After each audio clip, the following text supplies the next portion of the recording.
Hey everyone, Tactics here. In today's video, we're going to be breaking down Protection Warriors in Season 1 of The War Within, including going through their 2 new hero talent trees, how to optimize the rotation itself, discussing some recommended talent builds I have for both Raid and Mythic Plus, as well as just other important things to know if you're trying to learn the spec. I'm going to have some other tank guides also over on my channel, as well as Mythic Plus and Raid guides, so make sure you guys do check that out and subscribe if you find it useful. Otherwise, let's get into the gameplay loop here for Prot Warriors in case anyone is looking to learn a little bit more about the spec itself before deciding to main it. Basically, it's all around generating and then spending your rage, kind of similar to Guardian Druid.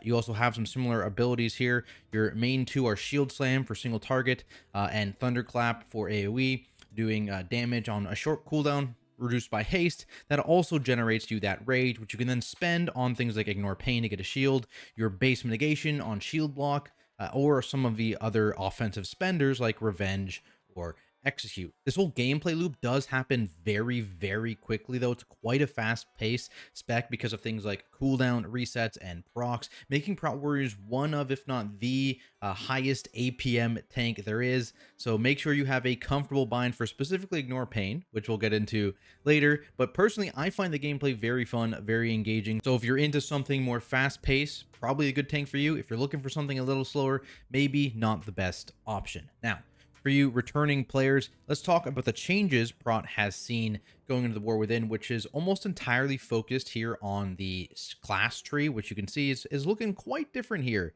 in this expansion. Basically, Thunderclap has, or not Thunderclap, sorry, Shockwave has been moved out of the capstone area and into the middle, way more accessible now. A lot of warriors rejoicing about that.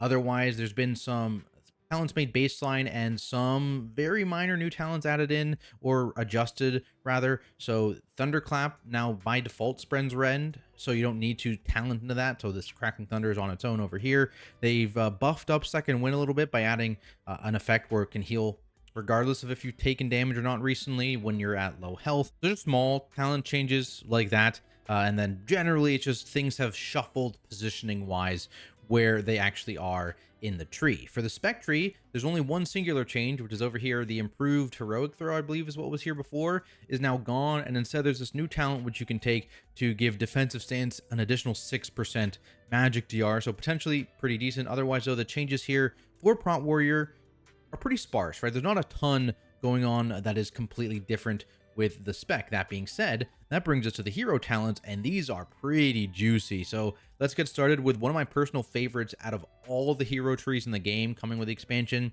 Mountain Thane.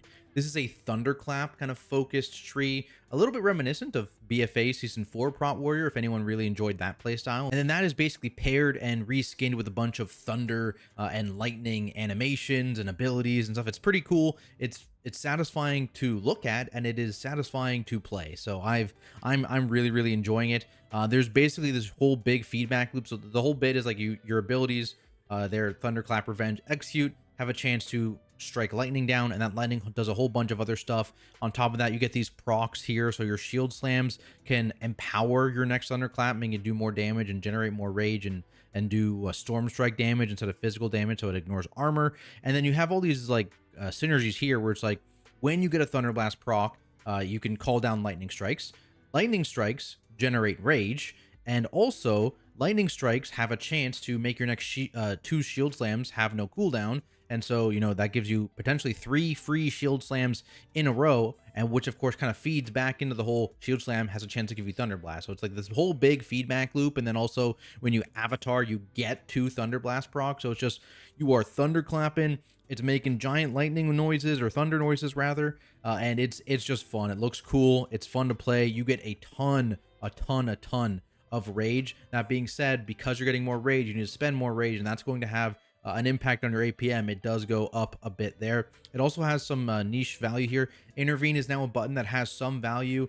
This is an okay size shield. It's not like super big or anything, but Intervene is like a 30-second cooldown, right? So you get to do this relatively frequently and help out your teammates a little bit, which was something that Prot Warrior was a bit lacking in, at least in pass. Now, if this isn't your thing, Colossus is the other tree, and this is basically, it's a little bit slower. Of course, you don't have the speed up, and the whole bit is like you get this big ability called Demolish. Of course, it's a 45-second CD. It is a channel, but Despite it being a channel, as you can see in the notes here, you get a DR, you're immune to stuns and knockbacks, and you can still block while you are channeling. So it's not super dangerous to use or anything like that. So basically you get to build up to this big button.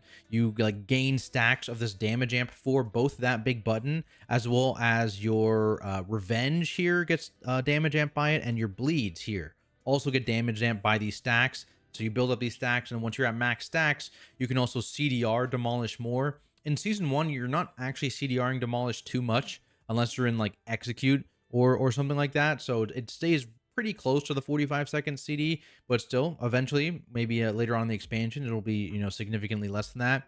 And basically, you just build up to this big button. You press it, it deals a ton of damage, and then it puts a damage amp on the target, 20% damage amp for 10 seconds, so you could do even more damage. So it's pretty cool if you want to build up to these giant hits and giant burst windows. This is definitely the one for you. The downside is that it doesn't have boosted rage gen, whereas Mountain Thane does, and that's a pretty significant difference between the specs, right? Like none of these talents here are in any way or increasing the amount of rage you're generating. But that being said, I think it's going to be probably pretty solid still, and pretty competitive in all forms of content. Now, just by looking at these two hero trees, I'm sure a lot of you can kind of tell one of these favors one type of content and the other favors another, with Mountain Thane looking to be much better in Mythic Plus and Colossus looking a bit more solid in a raid environment. That being said, you can definitely cross over without losing too much in terms of your output. So if you really enjoy one of these over the other, feel free to play it in both Raid and Mythic Plus. That being said, for the builds, I'm going to focus on a Mountain Thane build for Mythic Plus here, as well as a Colossus build for Raid. So looking at the spec tree here, or class tree, sorry, you're going to be picking up, of course, your CCs here, generally much more useful in a environment that is Mythic Plus, right? I do have Intervene up here to grab that shield. Technically, you have spare points up here, right? So you can move this point somewhere, like if you want the Thunderclap, radius increase, and slow. The problem is, Intimidating Shout is like one of the first things you'd probably want to drop, but you need it to path down to Spell Reflect because Frothing Berserker has got a significant nerf, which is a bit unfortunate. Maybe you could drop Rumbling Earth as well if you really want to pick up Crackling Thunder, if you want to pick up your AoE Fear immunity, which is pretty good in like Mists of Tyrannus Scythe or something like that. But generally, this is you know, pretty decent loadout here, I would say. Notice I did go down into Spear. The kind of adjustment of these points here, taking Spear is pretty synergistic with Avatar granting you the double Thunder Blast. You can like throw down your Spear and then do 2 huge Thunder Blasts amped by the Spear crit damage. It's kind of nutty, so that's pretty cool synergy. It also allows you to pick up this double stamina node here, which otherwise, like if you're trying to go down this way towards Thunderous Roar, the thing you have to drop because you really want Armed to the Teeth is endurance training, and that kind of hurts. So you get the 10% stamina, you get the bonus damage here. It's kind of a win-win for Mythic Plus. Moving to the actual spec tree here, it's probably pretty familiar to a lot of people. Not really a lot has changed here for Prot Warrior. So you're going down here. I do have the you know, spell block node. If you don't need spell block in a particular dungeon, you could go bolster, but I think going bolster and dropping this over here to Into the Fray to gain the haste is going to be a bit problematic. Maybe in season 1, your shield block uptime is going to take a hit because of the reduced haste. So this is why I'm recommending just take spell block and take heavy repercussions to extend that shield block on your targets, as well as enduring blows. And this combination of 2 talents here is usually enough to basically allow you to maintain 100% shield block uptime, in combination with shield charge, of course, also giving you shield block whenever you use it because of Champion's Bulwark. So those 3 things really combine to allow you to maintain 100% shield block uptime, even in a first season of a tier. Now, there is a talent you can drop here, Disrupting Shout, notable mention. This is kind of the default build, but Blood Surge has been nerfed a few times over the course of Dragonfight. The rage generation is good. It is good, but like I said, Mountain Thane has a ton of rage generation naturally built into it, so it is actually perfectly fair, and honestly, in a lot of cases, better to actually drop Blood Surge for Disrupting Shout. That does mean you have to use it, though. That is probably the biggest bait, is if you take Disrupting Shout and you use it like once in an entire dungeon, like you might as well have not taken Disrupting Shout, right? So I don't have it in the default build, but I do think like Personally, playing Prot Warrior, I'm probably going to be almost always spec'd into Disrupting Shout because this interrupt is extremely valuable, especially with Blizzard's new recent changes to how they want spells to work, where a lot of things are interruptible now, but almost nothing is stoppable, right? So Disrupting Shout definitely has a lot of value if you can get a lot of interrupts with it and you are using it consistently. Otherwise, though, feel free to take that Rage Generation, and otherwise this build is almost entirely like the Dragonflight build. Like I said, no real changes to the Prot Warrior tree. Something you can do here if you really want Fight Through Their Flames, you can take Best Served Cold. Mountain Thane specifically doesn't do as much revenge damage. You have a lot more globals you're using on Thunderclap, which feeds into like the Thunderlord CDR, which is nice, and it also reduces the damage contribution of revenge. So it's not the end of the world, actually. It's not a huge damage loss to actually drop it for Fight Through the Flames if you want a little bit more magic DR in a very heavy magic damage dungeon. But again, defaulting, I'm going to put it in Best Served Cold, but this is an option for you as well. Then let's talk about the raid build a bit, where I've gone into Colossus. You can opt to drop a bunch of the CC stuff in the class tree, because of course you don't need it. If you do need it, there are maybe a boss fight or two where Shockwave and even Rumbling Earth are beneficial. There are a lot of points that you could drop here in order to get that. Again, Frothing Berserker you are keeping because you need it to pat down the Spell Reflect for some reason, but you know, you could drop things like Second Wind to get this. You could drop a point in Overwhelming Rage to get to Rumbling Earth if you really need Shockwave, which could be good. Again, this is just kind of a default thing for people to use. Again, you can also grab Crackling Thunder, that kind of thing. But otherwise, we're moving over here to Thunderous Roar, and we're taking both Thunderous Roar points. Notably, again, for people that don't know, Thunderous Roar's bleed amp now is only during the effect. So the bleed from Thunderous Roar has to be active in order for it to damage amp your bleed. So we go over here to Thunderous Roar, and we take both the CDR and the bleed damage amp. And this, you know, kind of combines with the bleed damage amp that you have when you have these Colossal Might stacks, as well as the damage amp you have when you press your actual Demolish ability. And it's kind of just a ton of damage, and it being on a natural 45-second cooldown, like I mentioned, kind of allows it to line up with Demolish pretty well, along with Avatar and the CDR you get through Avatar. So all these things are kind of just naturally lining up with Colossus, which is really, really nice. Over in the actual, spec tree there, we of course have gone Sudden Death because you're assuming relatively low target counts. Potentially, if it's a higher target count, maybe you'd actually want to play Mountain Thane and play some Thunderlord, that kind of thing. But in a single target damage scenario, Sudden Death is definitely pretty strong. We are, of course, running heavy repercussions here, but again, you could drop this for Into the Fray and try and pick up Bolster. You would have to drop some points in Bloodborne here, which is pretty valuable in this build, I would say, because of all the bleed damage amp and because you're taking Thunderous Roar with the CDR and the amp as well. Bloodborne's really, really good. So that's why I'm recommending this current build over here. For Colossus, you don't want to drop Best Served Cold. Like I was talking about with Mountain Thane, it was fine, but Colossus has multiple damage amps to revenge. You really, really want to make sure you are keeping Best Served Cold as a Colossus player. Otherwise, it's, again, relatively straightforward build here, very similar to what Prot Warriors have been running, with the exception of running heavy repercussions to make sure that you maintain as high of a shield block uptime as possible. There's also some builds I think people are messing around with running, like Juggernaut and maybe Massacre too. I don't actually remember, but like Juggernaut, Execute hits like a truck right now on beta, and I guess in live and War Within. So Juggernaut is looking very, very good if you want pure damage, but obviously, you know, maintaining the shield block uptime, all that stuff, and the DR from Punish is all pretty valuable as well. So if you're not going for pure damage and damage only, I wouldn't worry about that for now. Those are your talents. Let's take a quick look here at the tier set bonus in Season 1, which is relatively weak passive bonus here, tied to Shield Slam and Shield Slam Reset. So basically, when you reset your Shield Slam with Strategist, which for those that don't know, there it is, right in the middle of the tree. So that's Devastator, Thunderclap, Revenge, and Execute. So when that happens, you gain a new buff, Expert Strategist, instead, and that gives you 5% more Shield Slam damage and 3% DR for 6 seconds. I don't believe you get 100% uptime on this buff, but you get very, very high uptime. It's just not quite 100%. And then the 4-piece is your Shield Slam crits, increase the damage of Thunderclap and Revenge by 10% for 8 seconds. So again, not something you're going to have 100% uptime on, but something you get higher uptime on and incentivizes you to get a little bit more crit in order to have additional damage increases outside of the damage increase that crit actually provides. This is a relatively basic, relatively unimpactful tier set, which was the goal of these tier sets because Blizzard did not want you to be impacted in terms of your hero tree choice. So that's why you see benefits to both Thunderclap, Revenge, and Shield Slam, which is used to buy both. So that's the tier set. It's kind of whatever. It's fine. Now let's talk a little bit about the Prot Warrior rotation, which is important not only for your damage output, but also your durability. There are 3 main rules to live by as a Prot Warrior, and they apply in, I think, pretty much every single situation, so let's go through those. Number 1, maintain shield block. This is your bread and butter in terms of mitigation, assuming incoming damage, of course, is blockable. But even if you aren't actively tanking anything, or if you're taking unblockable damage, you are still incentivized to actually maintain this because you get a 30% damage increase on Shield Slam when this is up. That is huge. That is one of your, if not your largest damage contribution ability. So maintaining this is just very good for your damage, even if it doesn't have any defensive value.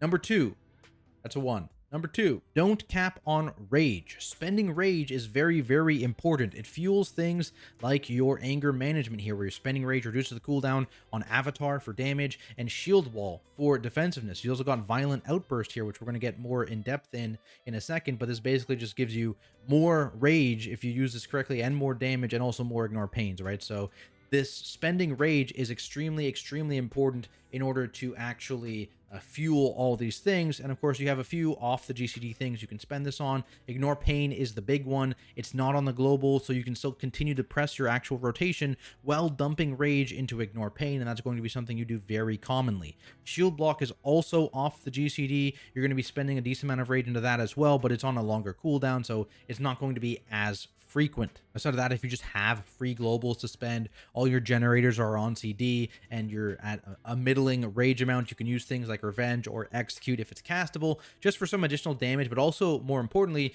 to fish for more strategist procs for shield slams and to just continue that cycle. Number 3, keep your CDs on cooldown. Uptime is king. You can't CDR Avatar with anger management if you're just sitting on Avatar waiting for like a Ravager to throw it. That's not worth it. Press Avatar. Ravager, same deal. Like, you get Ravager, throw Ravager out. You've got Shield Charge here, right? Thunderous Roar, Spear. If you're playing Spear, all of these you want to send as close to on CD as possible. Some of these more static ones like Spear, right? If you hold it for like 5 seconds, that's okay. That's not a big deal. But if you're holding things like Avatar, if you're holding your rotation for Violent Outburst, that's not good. You don't want to do that. You want to send those abilities as often as you possibly can and just maintain as high an uptime as possible. Demo Shout is another big one because you get CDR through Thunderlord in the Mythic Plus build, right? That's super valuable. Demo Shout also gets amped by Booming Voice here for damage and rage generation. You want to press Demo Shout. You don't want to save it unless you absolutely have to. We'll talk about that again later in the defensive section. Kind of also falling into this category are Shield Slam and Thunderclap, your rotational kind of generators. They're both relatively short cooldowns, right? And they're your main source of rage generation, so you want to hit these buttons often. And like we've mentioned multiple times now, Shield Slam can also get resets from strategists, so you want to make sure whenever you're pressing one of these strategist buttons, Devastator is obviously your auto attack, so that's a little different, but all the other buttons, you ideally want Shield Slam to be on cooldown when you press them, so that you have the 30% chance to actually reset Shield Slam so you can press it again. Now let's talk about that Violent Outburst a little bit, now that we've gotten the 3 rules out of the way. Basically here, right, you consume, when you spend 30 rage, you get a stack of this buff. At 8 stacks, it empowers your next Shield Slam and Thunderclap. It's more damage, it generates more rage, and it also gives you an Ignore Pain.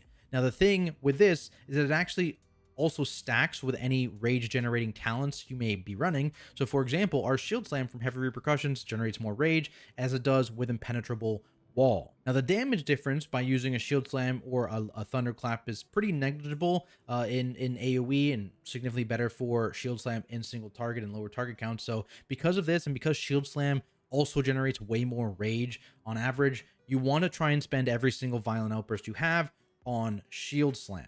That being said, Mountain Thane makes this a bit more complicated, as Thunder Blast also benefits from Violent Outburst. So the fact that it gives you more damage and more rage generation is also impacted by this. So in that situation, it's like when I think 5-ish targets, then if you have a Thunder Blast available when a Violent Outburst procs, you would want to press Thunder Blast instead of Shield Slam. Or if you're an Avatar, it's just as long as you have more than 1 target. If there's like 2+ targets, you're an Avatar, you have a Thunder Blast, you have Violent Outburst, you want to use it on Thunder Blast. That being said, again, you do not want to wait for a Thunderblast proc in these situations. If a Violent Outburst happens, you don't have a Thunderblast proc, but you have a Shield Slam, just send it on Shield Slam. Uptime is king. Continue generating and consuming rage for your next Violent Outburst. It's only if the Violent Outburst comes up when you have a Thunderblast proc available that you would consider using it in those specific situations. Speaking of Mountain Thane, like I said, this is a much faster rotation, particularly in AoE, and managing those Thunderblast procs I was just talking about is pretty important. You want to make sure every single one is getting used, and you can store up to 2 charges of this, and you gain 2 charges whenever you hit Avatar, so you do want to make sure that you are pretty consistently hitting these so that you never go over the cap, especially when you have those 3 Shield Slams in a row whenever you proc Burst of Power. Make sure you're aware of your Thunderblast cap and throw in Thunderblasts if you do ever hit that second Thunderblast stack, so that you don't potentially waste getting a third Thunderblast proc.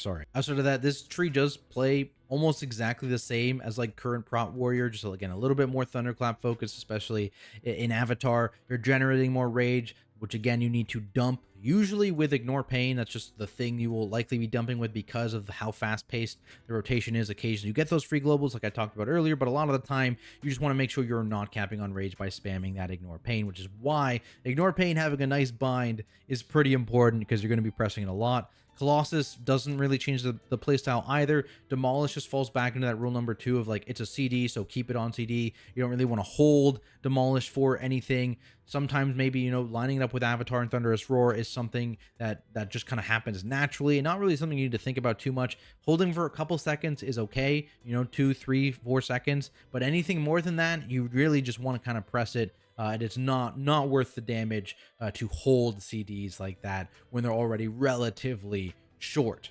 Now from there, let's talk about the defensive kit, which kind of starts with your stances. So defensive stance has gotten some changes in the War Within, where it no longer reduces the damage that you deal. So the massive downside of having sitting in defensive stance rather is kind of gone. You still gain a 3% crit by going into battle stance, but in general, this is a significantly lower upside than it was in the past. So for the vast majority of players, you can just sit in defensive stance and feel perfectly happy with yourself. If you're trying to min-max damage, there is a benefit of battle stance, like in raid when you're not actively taking damage, for example. But in general, this is you know, a complicated little thing, makes you a little bit more vulnerable, and honestly, it's not worth it for the vast majority of players. So don't worry about just sitting in defensive stance. You can feel just fine about doing that. Your bread and butter defensive spells, as we mentioned earlier here, are Ignore Pain as well as Shield Block. Certainly I'll find them, so the Ignore Pain there gives you a shield, and that shield takes up to 50% of the damage you take instead of your health. Then of course Shield Block up here, which just allows you to block all attacks against you for a duration and increases your Shield Slam damage. By default, Shield Block only works against like physical abilities, but when paired with Spell Block, which I talked about briefly in the talent section, this can also block to direct hit spells, and that really helps to shore up a historic weakness of the spec that we saw throughout Dragonflight. Prot Warrior is pretty good against magic damage now with some of the changes that they received. Of course, Spell Reflect is also a very iconic protection ability here, allowing you to completely, you know, reflect damage back at attackers, or sometimes just deflect it and take no damage entirely, which is also very, very good. Sense puts together a Spell Reflect kind of list of all the abilities in a season that you can reflect or deflect. I'll link that in the description below. Super, super useful resource there. There's some neat tricks you can use with Spell Reflect too, for those that don't know. So if you like charge into a pack first with random casters, a lot of the time you're the only target available, and if that's the case, all the random casters in that pack will target you with their ability, and so you can get a free Spell Reflect right off the bat. Also, generally, well, you can only Spell Reflect the first spell that actually hits you.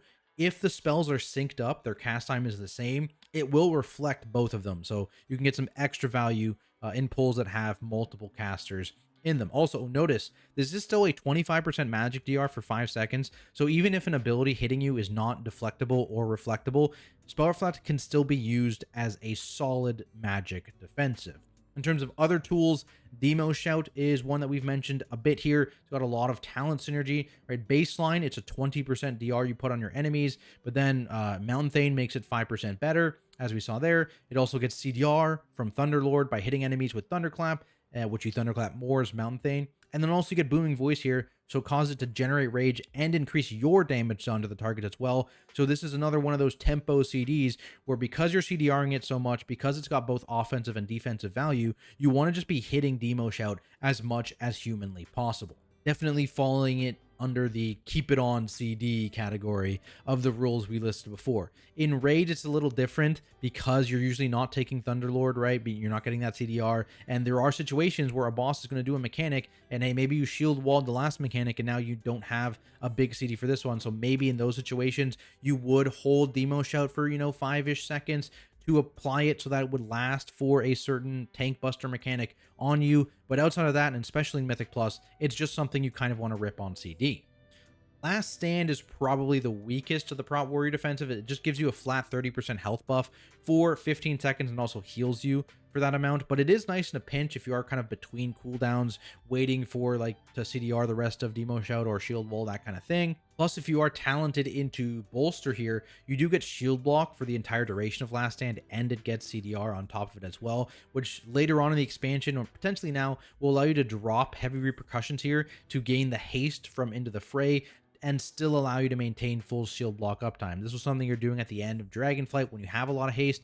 I don't think you're going to have quite enough haste to maintain full shield block uptime by doing that in the first season of War Within, but potentially down the line later on in seasons, it's something you can do and freeze up your talent points a little bit. Finally, we have the big one in Shield Wall. That is your large DR. Don't be scared by the 3.5 minute cooldown here. It is significantly shorter than it actually seems because of both Anger Management CDR by spending Rage, as well as Impenetrable Wall CDR by pressing Shield Slam. Some people like Defender's Aegis. I will tell you, this is significantly worse than Impenetrable Wall, unless you literally need to shield wall things like back to back, because with these two talents together, Impenetrable Wall and Anger Management, Shield Wall is much closer to like a 1 minute CD, plus you're getting the benefit of extra rage generation from Shield Slam, whereas all this does is make Shield Wall a 2.5 minute CD but gives you a second charge. So the only situation where you would ever want to take this is if you need two Shield Walls back to back and you cannot live and it's in within a minute of each other, like less than a minute of each other, which is an exceptionally niche situation. Right? That is niche. That's almost never going to happen. In fact, I would say you're just better off planning your CDs better and running this because it gives way bigger benefits overall. In terms of usage here, this is a big DR, Demo Shout is a big DR, and because of how DR stack, you generally want to make sure that you are avoiding having both of those active at the same time. It's a bit of a waste. And since Demo Shout has all those other benefits and additional CDR as well that we talked about, you tend to want to press Demo Shout as a priority over Shield Wall. Then let's talk about stats here, where item level is going to be your biggest priority because of the gains in strength, armor, and stamina. Those pretty much always outweigh any differences between the secondary stats, with the exception of jewelry, as it only has stamina on it. Also, as a general note here, your durability is only going to be minorly impacted by the stats that you're using. So if you're feeling squishy, usually the bigger problem here is in that rotation or defensive usage section that I just covered. So focus on those things first. Disclaimer aside here, let's go over each stat and how they specifically work and what they do for Prot Warrior. And we're going to start here with strength. First and foremost, it empowers pretty much all of your offensive abilities as it transfers to attack power. And then if you talk about defensiveness, it also transfers to parry, as you can see there. But also on top of that, you've got strength transferring to armor here through Vanguard, and it also increases the value of an individual use of Ignore Pain. So an individual shield is based on your attack power. The cap is actually based on your stamina. So outside of increasing your health, stamina also increases your Ignore Pain cap, because your Ignore Pain cap is based on 30% of your max health. So increasing your stamina also allows you to build up a larger Ignore Pain.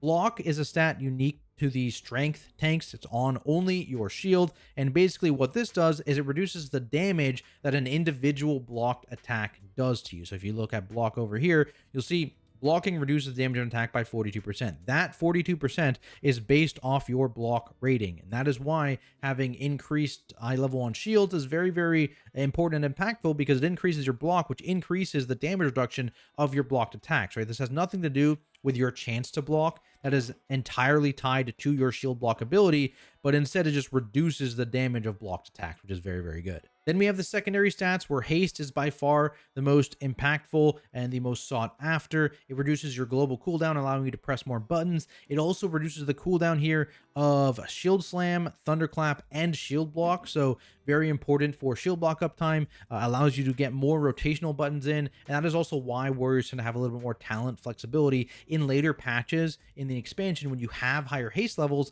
as the shield block reduction allows you to maintain full shield block uptime while dropping some of these like shield block related talents, right? So that's why haste is so valuable. Crit is looking to be extremely powerful as well in this expansion because of the synergies it's gaining with some of the hero trees as well as your tier set, right? So basically, of course, crit increases the damage of your abilities, doubles them. It also has some synergy with a passive here, riposte, increasing your parry based on your crit. But like I said, it's got that synergy with your 4-piece, more crits on shield slam. It gives you higher uptime on the thunderclap and revenge damage. It's got synergies here with Colossus. If you're looking here, you have some regular crit strike damage increase, as well as shield slam crits, giving you more stacks of your colossal might. And then also if you're running spear, right, you're getting more crit damage as well. So crit's having a lot of synergies here with warrior, more so with Colossus, but also just kind of generally it's been looking to be a pretty powerful stat for warriors in this expansion, which is really nice to see. Then we have your mastery here, which is crit block. So basically, this passively gives you an increased chance to block, and it also gives you a chance to critically block, which you see there is just blocking for twice what your block DR is. So a critical block would be 84% instead of the 42% here. This is kind of mediocre, I would say, as the block chance is a bit irrelevant if you're maintaining shield block at 100% uptime, and the ability to critical block is also a bit irrelevant when usually blocking an attack is enough to save you anyways. So it's kind of meh. The offensive benefit is also pretty small. It's a flat attack power gain, but all the other stats kind of give you a better offensive gain than that. So mastery is usually a stat that you're not really a fan of. Then you have versatility, pretty basic. It's a flat damage and healing increase, as well as a smaller flat damage taken increase, or damage taken decrease, rather. There we go. Yeah, not taking more damage. So yeah, pretty straightforward there. In terms of stats, I'd recommend personally, I'd go with haste first, followed by crit for some of those synergies, though versatility is also a solid option there if you prefer that. Then the other of those stats, so for me, I'd say versatility third. And then finally, mastery, though, again, you're probably going to go and try and avoid that as much as possible. As a reminder, though, simming your character is always the best way to figure out how to optimize your gear, what is best for you to put on. This is just a general rule I'm giving out for you that, you know, it'll help you get most of the way there, but to 100% optimize, you should be simming. When it comes to actual gearing options, things like embellishments that are making a return, things like what trinkets to wear, it's still a bit up in the air because tuning is a bit unsure and some testing hasn't been fully done on embellishments, that kind of thing. So if you're looking for what's best, I would recommend checking out the Method Guide on Prot Warrior, which is maintained by Nate, I believe, one of Method's tanks. So you're in very good hands there. It also includes things like what enchants you should be wearing, gems you should use, consumables, all those things. So I will save my breath on those things because this guide is already much longer than it should be. And with that, we've come to the end of this guide. So hopefully you learned something here. And if you did, make sure you subscribe for more content like it, including those dungeon and raid guides coming very soon. Otherwise, thank you to all my Patreons for their support. And I'll see everyone in the next video.